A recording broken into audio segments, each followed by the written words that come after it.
Hello and welcome to Deprogram. This is the New Culture Forum show where we do our best to fight back against the forces of ideological conformity, especially among the young. I'm Harrison Pitt. I'm a senior editor at the European Conservative, and I'm delighted to be joined today, as ever, by Connor Tomlinson, the host of Tomlinson Dorks at thelotuseaters.com, and our special guest this week, Mary Harrington, the increasingly reactionary feminist, I think it's fair to say, and a contributing editor at Unherd. And it's also worth mentioning that you have a very good Substack, Feminism Against Progress. Mary, thank you very much for joining me. Thanks for having me today. Somewhat typically of the right, when something good happens, there is a fair bit of excitement about the idea that the election of Donald Trump represents a kind of a liminal moment, a turning point of sorts. Do you go along with the idea that we might have hit peak woke, as it's called? Interesting question. I think it probably depends where you are significantly. And it depends what sector you're in. Sorry, that's an evasive answer. But let me be a bit more specific. Actually, let me be extremely online for a minute. There is an ongoing argument, the cigar slam, which I'm sure you're both familiar with. But I imagine both of these guys are going to shout at me later for saying this. But my theory on why they're both right. You should probably say who you're talking about. Yeah. Sorry, I just assume everybody who's watching this show is already familiar with what I'm talking about. Okay, the cigar slam is an ongoing argument between academic agent, who's a colleague of Connor's, I believe, of After a Fashion. He occasionally comes on the Lotus. Who is a YouTuber who talks a lot about elite theory and comments on ongoing political matters. Oren McIntyre is a writer at The Blaze, author of The Total State out this year, and also a commentator on the ongoing chaos of politics in current year. They have an ongoing argument about is woke being put away or not? ? Oren believes it is not, I think. Academic agent believes it is. And the prize for this is a cigar. Both of them are constantly declaring victory. No, the other never willing to concede. Okay, so that's the outline. In my view, they're both right. In the sense that Oren is based in the US, academic agent is based in the UK. In the US, I think woke is, to some degree, being put away. The pronouns just recently disappeared from AOC's Twitter bio. Oh, really? They did, yeah. That's a powerful piece of evidence. An indicator. However, in the United Kingdom, yeah, I mean, if we're going to be, I mean, my stated view, and this isn't the first time I've said this, is that we live, all three of us, and we're having this conversation in Schrodinger's 51st state. You know, it's that both is and is not a kind of extended satrapy or client state of America, but is simultaneously also not, if you look at it too closely. So we live in Schrodinger's 51st. Yeah, I mean, you might see it as a sort of dependent territory, but not explicitly part of the imperial centre. So it was like Guam, basically. So essentially, we're one of the remote provinces where old fashions persist for much longer than they do in the imperial core. So it may well be plausibly the case that the woke is being put away in the imperial core while it continues on the ascendant at the peripheries. I think that would be so. This is here I am in the centre, and once again I am being a squashy centrist on this. Yes and no. The woke is being put away, but not everywhere. That would ironically make them both wrong in their own homelands. So Oren McIntyre is wrong in the United States, and Nima Parvini, academic agent, is wrong here, but they're both right in each other's countries, which is quite strange. She's even funnier. Yes. Do you think they're... Connie, do you want to come in here? Well, I was going to say, I think... So Nima's contention is that ideology is downstream of power. Yes. And so it will be sidelined for convenience. I am skeptical as that we will see when the Democrats pick someone else to run against J.D. Vance in 4 years. Because if they go with AOC, no matter her putting her pronouns away in her bio, she's still a swivel-eyed, demented, fully paid-up woke ideologue. And I think she's too thick to pivot. This is one consideration I think Oren doesn't make, and I really appreciate Oren's work, is that the more people like this that you meet, the less that you... The consideration that Nima doesn't make is the more people like this that you meet, the less you think that they're capable of moving from their entrenched position because they're just so dumb that they can't get the one idea out of their brain. It's like the apple they can't rotate in their mind. So the idea that the Democrats are going to put this away fully and pivot within 4 years remains to be seen. Over here, we were saying this on the episode we recorded that went out yesterday with Ben Leo. it looks like the UK is just going to become woke North Korea in that regard. It's not, they're not going to put it away from any tactical means, because what Labour are doing is, despite their record on popularity, they're pursuing ruinous economic policies and just calling everyone far right and throwing them into prison.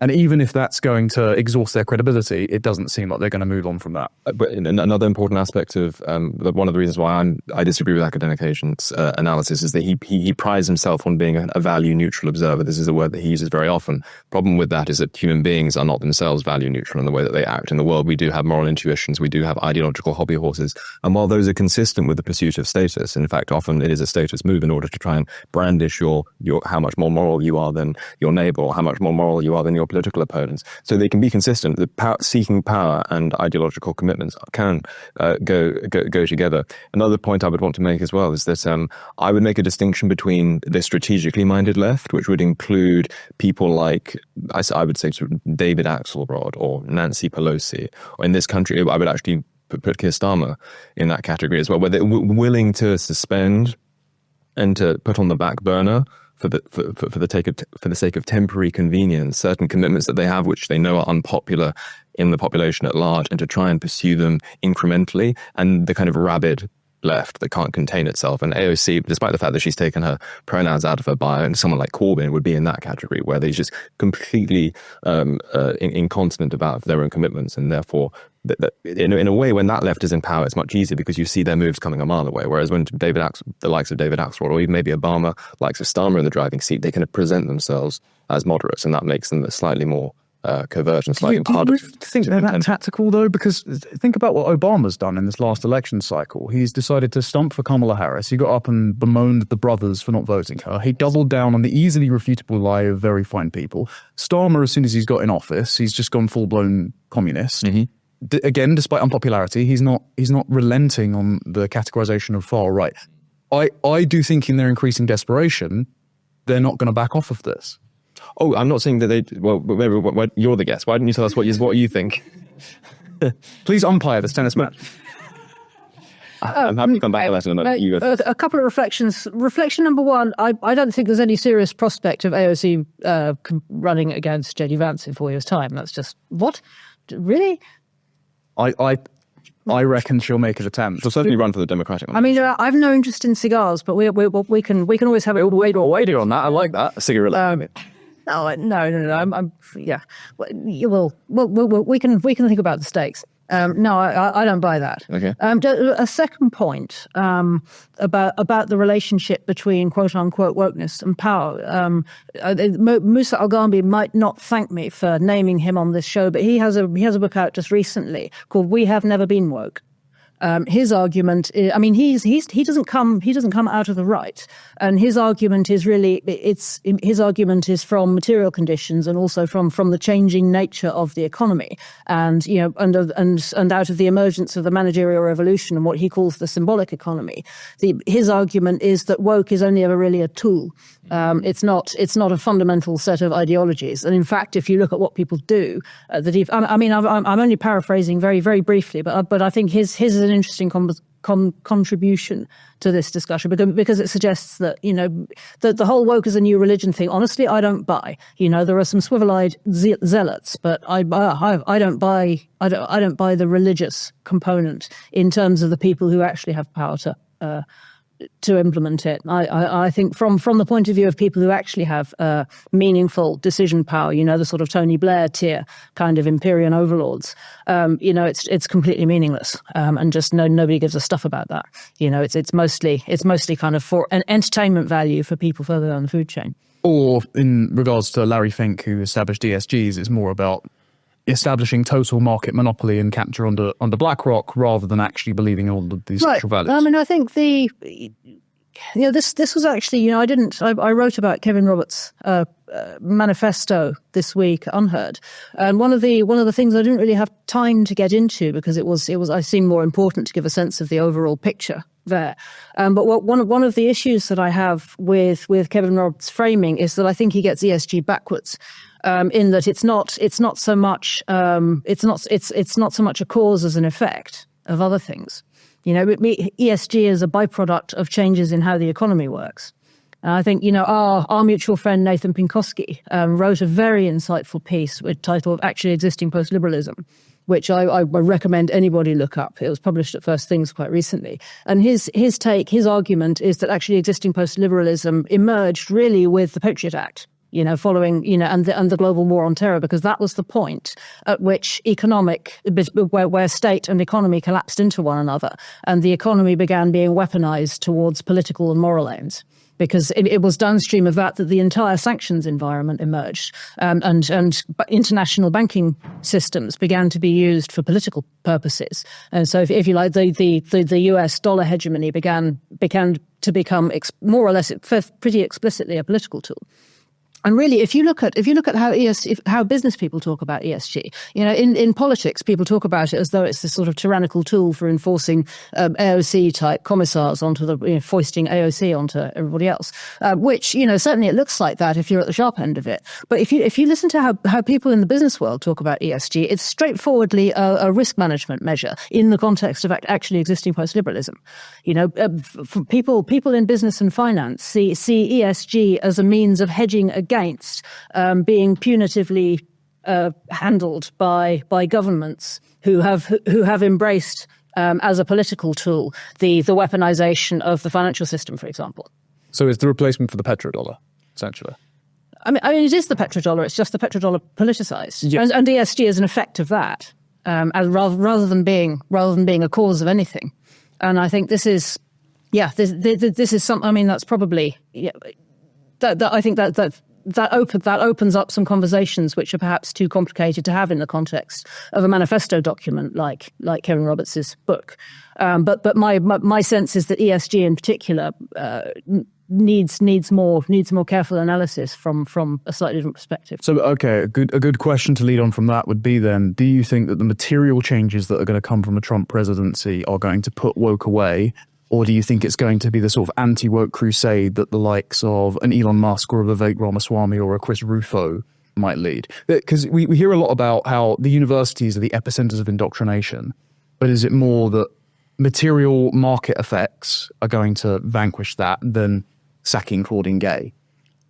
I don't know. I mean, I think the interesting signals to watch for are things like, to watch, what departments of government efficiency recommendations are implemented, to see which areas of business. Roberts talks a lot, for example, about deregulation. Who's going to get deregulated and why, and which areas are going to get carve-outs where the regulations continue to stand. The interesting stuff, what's going to happen to the Biden era crusade to break up monopolies, and which monopolies are going to still be in the firing line, and which of them are going to be left alone. I mean, these are questions that I can't possibly speculate. It's way above my level of criminology. But I think that's really where the rubber hits the road. And it's eminently. I think the basic convergence, the fundamental material fact of convergence of state and politics isn't going anywhere. It could end up ordered to a different set of values, and I think that's one possible outcome of the Trump presidency, that it might end up ordered more to a less sort of flagrantly and sort of aggressively anti-human set of values. That would be a good outcome from my point of view, but I think the fundamental sort of substrate is not going to change. I would definitely I'm slightly partial to a soft Marxist analysis of woke, which points to material conditions as shaping people's motives. And I think what it does primarily is the fact that, so to speak, a form of economic socialism, economic communism has been swapped out for a form of racial communism, for forms of gender ideology, and all these sorts of things. The things that we typically associate with being woke, those are much more compatible with private property, with market forces, with the existence of big business than the old school Marxist variety. And I think that gives it an edge, an evolutionary edge in our societies. And to that extent, our current material conditions are compatible with wokery in the way that they're not compatible with more old-fashioned forms of Marxism and more old-fashioned forms of communism. But having said that, I do still think that the mentality of the elites matters, and the fact that mentality is increasingly moralized matters as well. So when someone like Richard Hanania writes that it is in fact legal doctrines growing out of the Civil Rights Act which are make DEI such an attractive proposition to so many corporations. Not an attractive proposition to so many corporations today, but this is what makes them embrace DEI. The fact that it's a matter of just complying with the law, that might work as a kind of efficient cause for why this happens. Because and it goes back into history, there's a chronology there, but I don't think that would explain it as a sustaining cause, because we now have a situation where people are sort of systematically programmed into a way of thinking, and they enter these sectors. And I suspect that even if many of these deregulations were to take place and those laws were to be taken off the books, the mentality would still never just material conditions. It's never just material conditions. It always means as well. Indeed. I agree. Yes. One thing that did occur to me this morning, I'm not even really sure I should say this on the record, is I was thinking about DOGE as the DOGE, the Department of Government Efficiency, as well as I was walking the dog first thing this morning, and sort of mulling over, I wondered, how many teeth is it actually going to have? What will its relationship to implementation actually be? I mean, who knows? Well, it'll be interesting to see. But it occurred to me, probably sooner rather than later, if it has any kind of capacity for the sort of autistic frankness that we've come to associate with Elon Musk, it will come swiftly to the conclusion that in fact disparate impact is the biggest obstacle to its objectives, and I think it will be very interesting to see what happens downstream of that conclusion. I couldn't again. That's beyond that is a level of speculation, or I'm not willing to go. But I foresee that being a conclusion that it arose that quite quickly. It would also be interesting if then that threw the entire civil rights project into legal question, because I believe there's going to be 2 Supreme Court justices who are going to be advised to retire during the next Trump administration. So he'll be able to appoint another 2 conservative justices and have a lasting majority. If he were to appoint people that are in, let's say, the spirit of Clarence Thomas when Clarence Thomas steps down, well, I don't think that legislation would last, but because of the entrenched mindset among the American public, the kind of liberatory mythos that's been built up around the civil rights movement, despite its numerous disastrous social and economic effects, you will get a greater tantrum thrown than that with Roe v. Wade. But actually, just going back to Richard Anania for a moment, he's well known. He's sort of often associated with the phrase elite human capital. Okay, so this is something else I was thinking about, in conjunction with, walking my own Doge and thinking about Doge. And I was thinking about Hanania and elite human capital and its relation to elite, quote unquote, and its relation to elite theory. Since Nima has been in the frame this morning as well, and it occurred to me that actually one of the recurring problems in the conversation that we have, and again this speaks to the relation of Elon Musk to all of this. A recurring problem we have is that elite human capital and natural aristocracy are both real phenomena, but they should not be confused with one another, and they are frequently and disastrously confused with one another. And actually, in a properly ordered universe, the latter serves the former. Elite human capital should be serving natural aristocracy, and they should absolutely not be confused with one another. On that, is the next Trump administration not doing that? Because don't know, too early to tell. Okay, well, here's. I think at the victory speech, when you've got that photo of the entire Trump dynasty lined up and he's installing, is it Laura Trump, his daughter-in-law?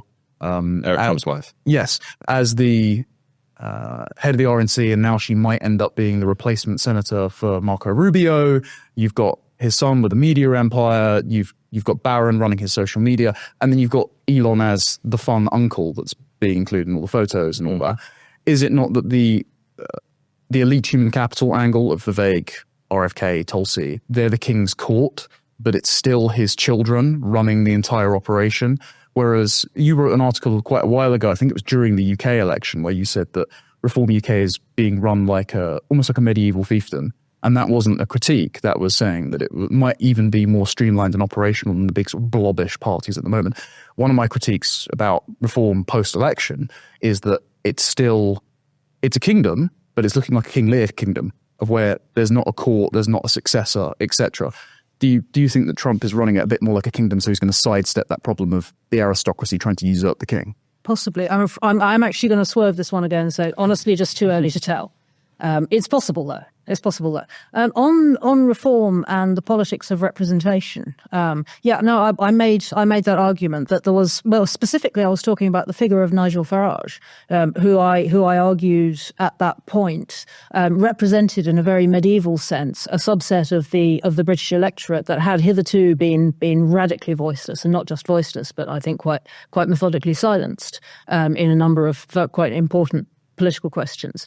Representation in the medieval sense is not representative democracy in the sense that we've become accustomed to over the course of modernity. It's more in the sense of the relation of a part to a whole. It's a figure who stands as metonymic for a much larger group of people. My reading of Farage's role in that election was that it was something along those lines. For a subset of the demos that I sort of categorized crudely as the Saxon. Just sort of to develop that a little bit further. Again, these are writers who maybe I shouldn't be discussing on air. But I recently wrote because I felt like annoying people at length. I decided I was going to read Francis Fukuyama's 2018 book on identity against Guillaume Fay's 1998 text Archaeofuturism, because I think there are very interesting commonalities between the two, which sort of point in some quite provocative directions for Europe. What's the latter? Because I'm on Guillaume Fay. He died. I think 2017. He's a French far right figure. Very much part of the Nouvelle Droite, although he left. He fell out very badly with Alain de Benoit. But he's a sort of noted figure among the French far right. And his thesis, very crudely, is that Europe is going to go through a kind of polycrisis, including ecological, economic, political, and chaos, all concatenating with some multi-directional race war. And somehow, it's pretty spicy stuff. Yeah. It is, shall we say, a very uneven text, Archaeofuturism. And his undesirable future. Right. And then his view is that somewhere out the other side of that, a sort of free-floating high-tech upper caste will emerge over the top of a pan-European civilization within which everybody else will subsist as agrarian peasantry. So is he a bit of a right-wing progressive?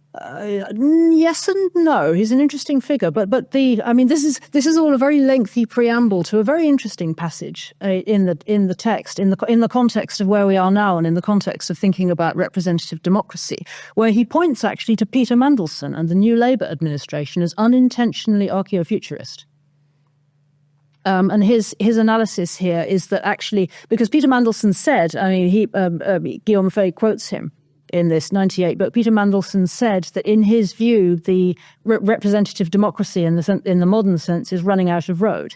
And in the future, it will come to be replaced by something which is much more directly representative. Actually, in very similar terms, although I didn't realize this when I wrote the Nigel Farage argument, in very similar terms to the one that to the ones I was outlining there, that representation in a sense becomes less a matter of a X number of people vote for you and therefore you get to go and join a parliament, that very sort of discursive sense of representative democracy, and something much more direct in the sense of a sort of metonymic figure expressing a kind of aggregate will of the people, of the demos as a whole. And that's really the sense in which you're suggesting Donald Trump could now be representing at least 52%.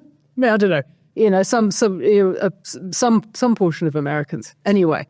It's interesting that you raised the question of identity as well, though, because one of the things that defines the populist period in history through which we've been living, and both Farage and Donald Trump, of course, are representative of this, is the return of the nation state as the fundamental unit of political legitimacy, and a kind of desire for globalization either to halt altogether or to serve said nation states. It can't be the nation states are serving the process of globalization. If globalization is going to happen, it should be on the terms that nation states agree to.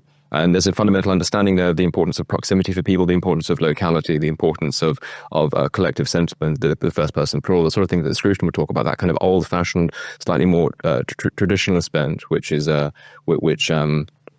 is properly speaking conservative because it speaks to people's natural sympathies and to their natural forms of loyalty and allegiance. So on the one hand, you've got that, and on the other hand, you've got these very globally minded, like not cosmopolitan in the worst sense of the word, but people like Elon Musk who don't want to build a kind of globalist utopian cosmopolis or anything like that, but they do want to.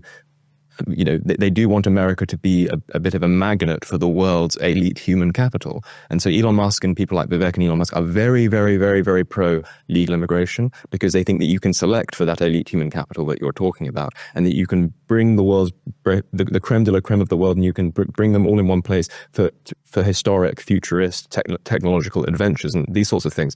There seems to me to be a very strong tension there between that focus on elite human capital and the nationally minded bent of populism. We're tiptoeing very carefully along the edge of some quite radioactive territory here. But I think I can probably say reasonably safely that there are some very interesting tensions at the moment across both the left and the right over the question of how the elite caste, how the ruling class, how the global economy, if you like, and how global political flows relate to questions of belonging and identity, and how precisely you convene those. And the reason I read Fukuyama against Guillaume Fay is that for different or actually for quite similar reasons, they both run into difficulties here.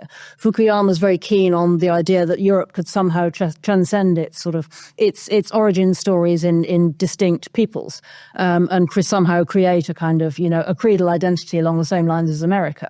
Which, I mean, good luck with that. But Guillaume Fay actually his Euro-Siberia, which is, I mean, it's a very Duginist idea. Sorry, I've been encouraged to footnote what I say. Alexander Dugin, who's, I mean, if we're going to go there, but let's just name check everybody.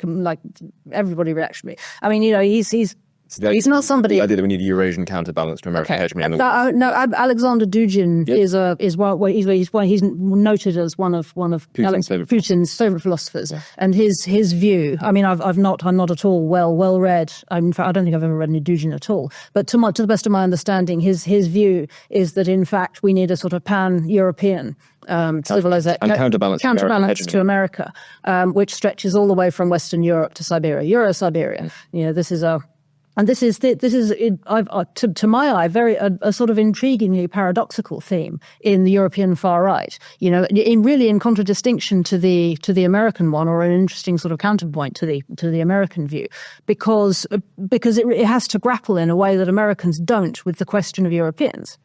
And this is something that I don't see Guillaume Fay really thinking through in a great deal of depth. What precisely is the relation of the ruling class he proposes for this putative Euro-Siberia to the different European peoples? I mean, it's difficult to see how it's not going to end up being a class of ruthless cosmopolitans. Yes, for want of a better phrase. Your article on airport people was right. Example. I mean, that's exactly who they inevitably end up having to be. Yeah, they're more at home in the business departure lounge of any given airport than any given country. Yeah. David Goodhart put the anywheres. I mean, there's a quote that's been floating from David Goodhart's book around Twitter recently. People think it's new, but it's just from The Road to Somewhere. And it was Gus O'Donnell, he was the cabinet secretary for the Blair and Brown government. I think he served a little bit under Cameron. He was nicknamed God as an acronym for his name, but obviously because he wielded absolute power. And Goodhart said that he was at dinner with him in Oxford, and he was talking about immigration. He said he was going to write a book on it. And O'Donnell said, oh yeah, whenever I was in the Treasury, I was lobbying for the most open immigration possible because I thought my duty was to global welfare.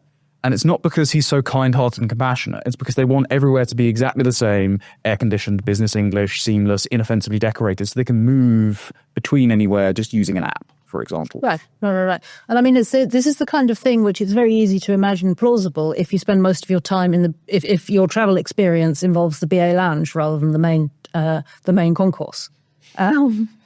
Yes. Because I mean, actually, I've reflected on this elsewhere. If if you visit the BA Lounge, it is genuinely incredibly multicultural. It's very international. There might be people there speaking 20 different languages, but it's also an incredibly high trust environment. You can leave a £2,000 computer on unsupervised while you go and powder your nose, and that's just not a problem at all. The food is free. Nobody abuses that or makes a mess. It's an incredibly civilized, incredibly high trust, and totally multicultural environment. Which only works under the auspices of constant surveillance. Right. It only works under the auspices of constant surveillance and with very rigorous gatekeeping, in the sense that table stakes for being there in the first place is a business class flight, which presupposes all manner of other things. And this is just something which doesn't really get reflected on enough by the business class airport lounge people, because it's just taken as read that this can just be generalized to everybody, and in fact it really can't, because material exigencies and resource competition becomes much intenser, and people's and solidarity is convened through much more direct and much less socially sanctioned means the further down the food chain you go, and that's just a reality. You've written a great deal about technology, and I'm going to mention Elon Musk again, because there's no question of that at the moment, and we're kind of embodying it now in our conversation. The right is going through a period of very interesting intellectual ferment, and there are all sorts of future alternatives which are available to us, but there is a peculiar intermingling going on at the moment between sort of traditionalist and futurist elements. I'm going to bring up Elon Musk again here, because I think that Elon Musk... Since we're on about archaeo-futures, and here we are, let's talk about it, let's continue. Elon Musk is the kind of person who does nod to tradition at times. I mean, he's talked about liking Tolkien. He's talked about, I'm sure that he would subscribe, he would love to fund something like a great books course at Hillsdale. I'm sure he'd be very partial to all of these things. So there's the traditionalist bent in Elon Musk, and I think it's fairly well established. But there's also a very strong kind of techno-futurist, a thoroughgoing techno-futurist bent to him as well. He wants to go to Mars. He wants to colonize Mars. There's a kind of Faustian spirit about him. He also has used IVF and surrogacy. He's used IVF and surrogacy. Not to stick around to raise them all. That's true as well. That's very true as well. And what I was going to say is that he certainly doesn't seem to be the kind of person who perceives anything demonic in the idea that we need to reconceive knowledge as power for the relief of man's estate. Like he's a big tech enthusiast, and you've written a lot about technology and how it underpins and underwrites many of the damaging ideologies through which we're living today. Do you think that this is tenable? This kind of intermingling of conservative elements with a small c and techno-futurist elements, which are, it must be said, quite intoxicating and quite inspiring, particularly to many young people who've lived through an age of drab egalitarianism and would like to do something with their lives. The short answer is yes, but it's very difficult. Okay. I just finished an as yet unpublished monster paper on this exact theme, because the tensions internally within the right on technology have been sort of becoming increasingly obvious to me for a while, and it's very interesting. And I ended up going down a sort of 14th century metaphysical rabbit hole, because actually you really do have to go all the way back to William of Ockham in order to make any of this make sense. You're now going to have to explain nominalism to Bupa. It's your fault for bringing it up. Podcast. No, I'm not explaining nonsense. That's exactly what you're trying to do. We're trying to locate. Yes. Okay, so back in the 14th century, William of Ockham took the first step in claiming that universals are not a thing. There are no universal essences. There are no universal essences. Written into nature. Right. And that opened the door for the scientific revolution, in very, very, very brief. I mean, there's a lot more, there's the entire history of modernity to say about that, which we don't really have time. Which is sort of matter. The matter in motion, the universe becomes and I mean, the entire Charles Taylor Sources of the Self, Disenchantment of the World thing is downstream of William of Ockham. And now here we are. And, the nominalist revolution really is very ongoing in America. Yeah. And I mean, it's endless frontier federalism, I think, is Kevin Roberts' phrase. Oh, and I suppose okay, but to fill in for our views, I think I think the impetus here, obviously it wasn't necessarily perceivable at the time, but I suppose the idea is that anything which makes a claim on the sovereignty of the individual becomes immediately suspect. And so you have this situation where the idea that there is an essence of femininity, there's a proper calling inbuilt into human nature that needs to be a calling which needs to be answered in some way is kind of check on people's individual autonomy. Yeah, This kind of builds up. This is what's downstream. The famous 20th century critique of this is Ideas Have Consequences, is written in 1948, where Richard Weaver. Richard Weaver, he complains that downstream of William of Ockham has followed from the attack on the metaphysical attack on universals, a war on all form, and he sees really the entirety of the modern left as a war on form, and I think you really can make that case. Mao declared war on nature. Right. I mean, many such cases. Yeah. Yes, nature becomes its own kind of prison from which we need to liberate ourselves. So, I mean, Prometheanism is there in the Communist Manifesto, and I mean, modern Marxists have a very ambivalent relation to Prometheanism. I'm getting a bit off course. I mean, the slightly longer answer to my question: do I think archaeofuturism is sustainable? I mean, it's a handy term. Sorry about the literary provenance, but it's a handy term because that is kind of the Muskian project, sort of, archaeofuturism. Yes. And I think it can be done with the proviso that the moment you start waging war on human nature, what you're doing is structurally leftist, because you're fundamentally you're sawing off any possible metaphysical branch upon which your project could be said to sit, and whether or not it's your intent, the end result of what you're doing will be grey goo leftism. So it needs to, so long as it works with the grain of nature. Yes, as long as the tech futurist project is ordered to human nature, and yes, we need to have a big argument about what exactly we mean by that. Obviously difficult. We need to be doing metaphysics again, really, because actually what we need to be what the argument that we need to have is about what we mean by human nature. But provided there is an explicit acknowledgement that actually human nature is real, it's a thing. And that what we're doing needs to be ordered to excellence in human nature, and not to its dissolution or to its extension or expansion or rewriting. In whatever form that takes. In whatever form that takes, then I think we might make it.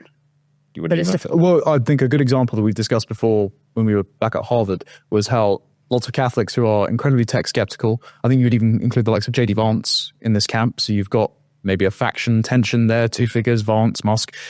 They are now using fertility cycling apps to facilitate natural family planning and keep birth rates up, while also conscripting technology into their ability to work in accordance with human nature rather than trying to rebel against it and break all of its constraints. So I think that is possible, but I'd also think that what a lot of this is, as you said, people bored of the age of holding down egalitarianism and wanting to recapture the spirit, particularly among Anglo-futurists of the British Empire. And so thinking that we'll shoot a rocket up to Mars and leave all the people holding us back behind.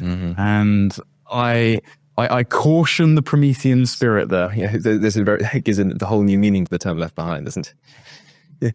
Really does. I mean, and how are these? Because one of the things that I would really want to emphasize when we talk about human nature is the tribalism which is innate to human nature, and that's so often neglected. There's this idea that you can build a kind of multi-cultural paradise, so long as Roy Jenkins says, so long as it's in an atmosphere of mutual tolerance and understanding. So it's complete guff. It just doesn't work.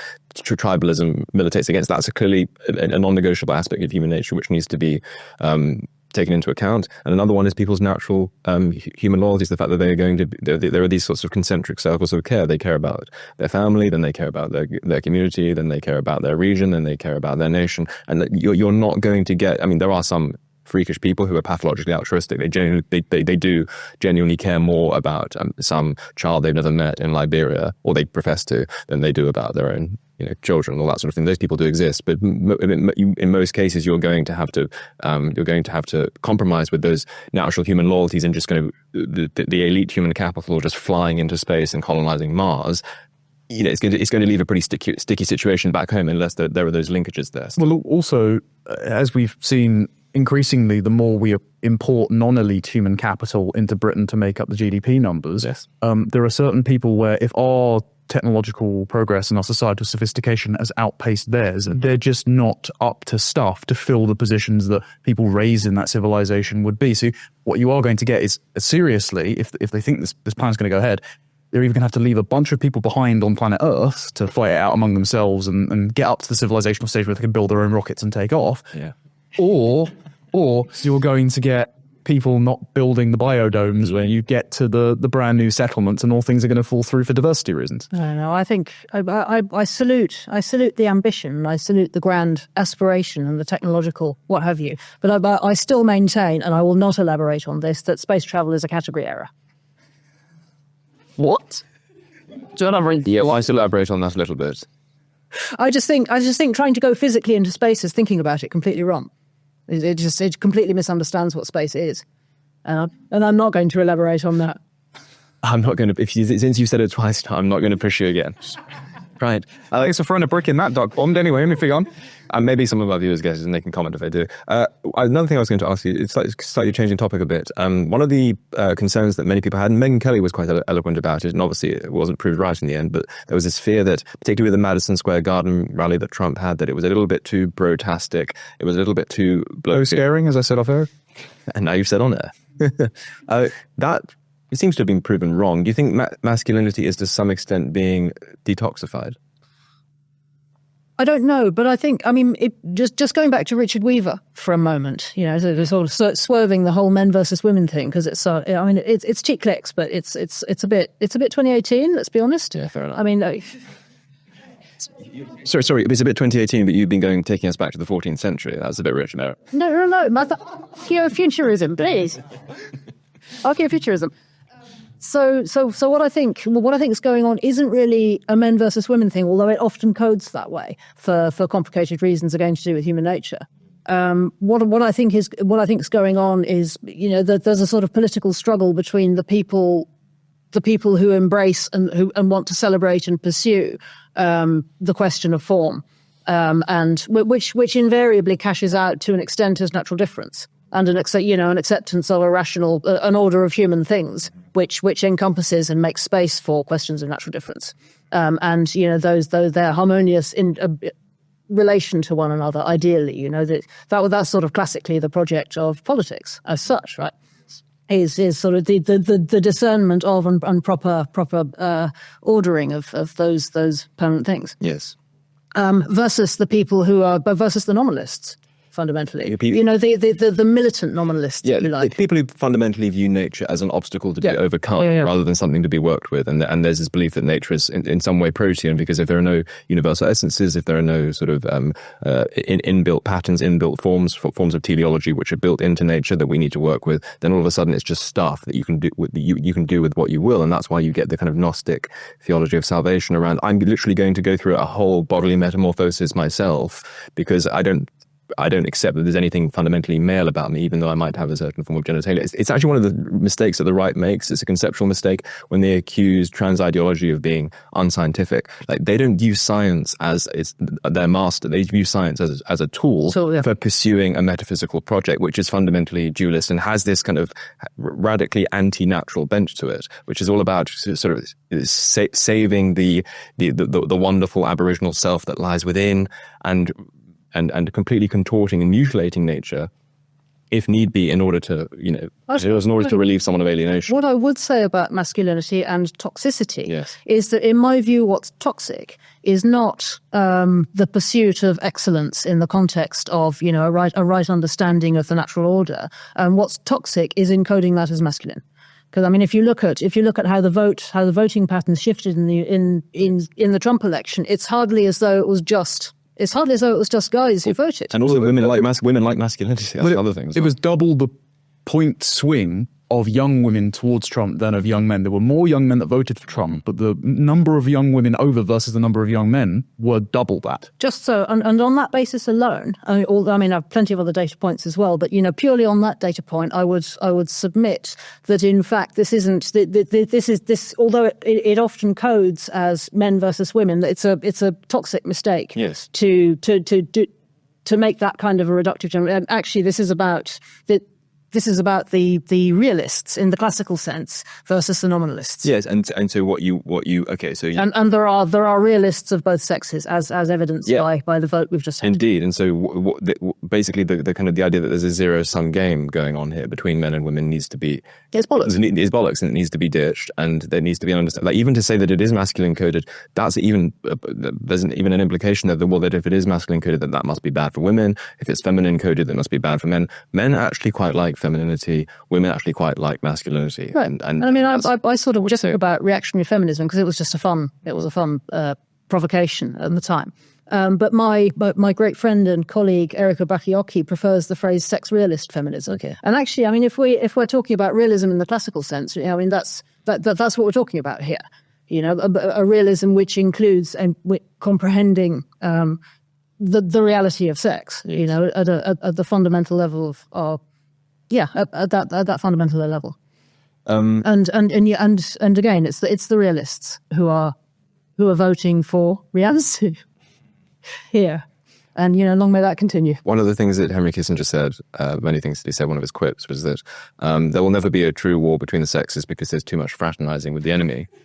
There's a great deal less fraternizing going on these days. And I wonder whether that might be a problem. I don't mean in the sense of casual sex. I don't think that's a good thing. And that's sort of what Henry Kissinger was quipping about. But I just mean in general, men and women are not getting together. And we're seeing a very pronounced gendered political divide among Gen Z. Maybe there are certain, if you pass out the data in certain ways, women did go for Trump in surprising numbers, but there is still that kind of pronounced gender divide. It's worse, I believe, in South Korea. It's actually less bad in France.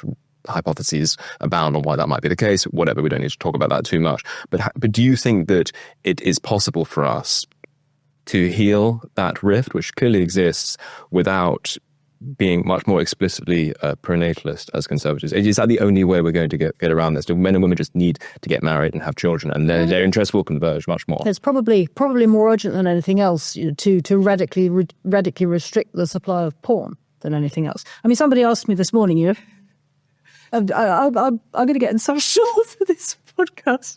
Somebody asked me this morning on Twitter, you know, do I or do I not support men going their own way? Okay, just for anyone who's not extremely online, this is a subset of the manosphere where that has just abjured all contact or interactions with the opposite sex, men. They're like secular monks. Yeah, they're like secular monks. They've just withdrawn from the fray. They don't want to have sex. They don't want to date. They don't want to get married. They don't want to do anything. They're just out. And this person, I assume it was a man, but it asked me on Twitter, do I or do I not support men going their own way? And my response was, it depends whether the G stands for going or gooning. Explaining that for us. Wait, well, you have to a little thought. Watching porn. It's, you know, the compulsive porn consumption at the expense of literally anything else is roughly what that means. And I think, you know, and this is something I was reflecting on, the context of all of these young progressive women who've been swearing off interactions with men in America, you know, as revenge for Trump. The nuns of liberalism, yeah. As the nuns of liberalism. And I was thinking about, you know, with certain caveats, that's potentially a wonderfully reactionary change. Because I mean, any disciplining of desire is structurally right wing. You know, this should be obvious. You know, any deliberate imposition of form is anti-leftist. Well, abstinence is also an anti-abortion. Exactly.